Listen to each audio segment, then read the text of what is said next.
महायुतीच्या वतीने शिवसेना, राष्ट्रवादी, भाजप, RPI सर्व महायुतीच्या वतीने या ठिकाणी बांगलादेशामध्ये जो तरुणावरती या ठिकाणी निर्गुण हल्ला झाला आणि त्या तरुणाला झाडाला त्यावरती पेट्रोल टाकून त्या तरुणाला त्या ठिकाणी जाळण्यात आलं।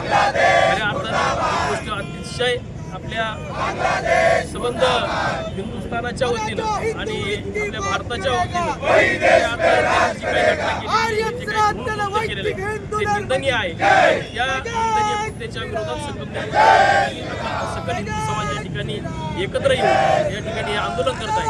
मी या ठिकाणी प्रशासनाला विनंती करतो की जर एका त्या ठिकाणी हिंदू अल्पसंख्याक म्हणून जर त्या ठिकाणी जाळण्यात येतं, या ठिकाणी संगमनेर तालुक्यामध्ये असंख्य रोहिंगे बांगलादेशी या संगमनेर तालुक्यामध्ये वास्तव्याला आहे। त्या ठिकाणी यांचं मतदान या ठिकाणी आहे आणि जे आजपर्यंत सांगत होते की या ठिकाणी बोगस मतदार आहे, तर हे बोगस मतदार पहिले या ठिकाणी मी प्रशासनाला, तहसीलदार प्राप्त असतील त्यांना विनंती करतो की हे बांगलादेशी रोहिंग्यांचं मतदार या संगमनेर तालुक्यातून काढून टाका। नाहीतर जी घटना या ठिकाणी बांगलादेशच्या हिंदू समाजाच्या कार्यकर्त्या, हिंदू समाजाच्या ज्या तरुणावर झालेली आहे ती घटना या ठिकाणी संगमनेर तालुक्यात घडायला टाईम लागणार नाही।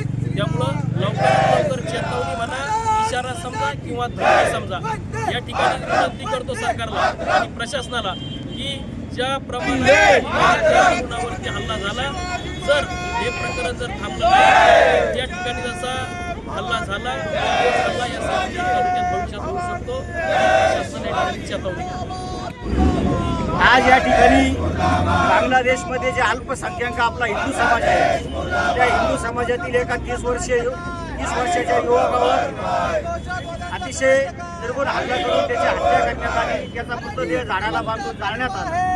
बांगलादेशमध्ये या दीपेंद्र दास नावाच्या एका हिंदू युवकाची हत्या करण्यात आली, त्याला अतिशय निर्गुणपणे मारण्यात आलं। या ठिकाणी टीचिंग करून जमून त्या युवकाची हत्या करण्यात आली। हा भारतातील महाराष्ट्रातील हिंदू समाज या घटना कदापि सहन करणार नाही, या गोष्टीचा आम्ही जाहीर निषेध करीत आहोत। आज या ठिकाणी महायुतीच्या वतीने या ठिकाणी संगमनेर शहरात सुद्धा आम्ही या ठिकाणी तक्रार केलेली आहे की या ठिकाणी अनेक बांगलादेशी नागरिकांचं वास्तव्य आहे।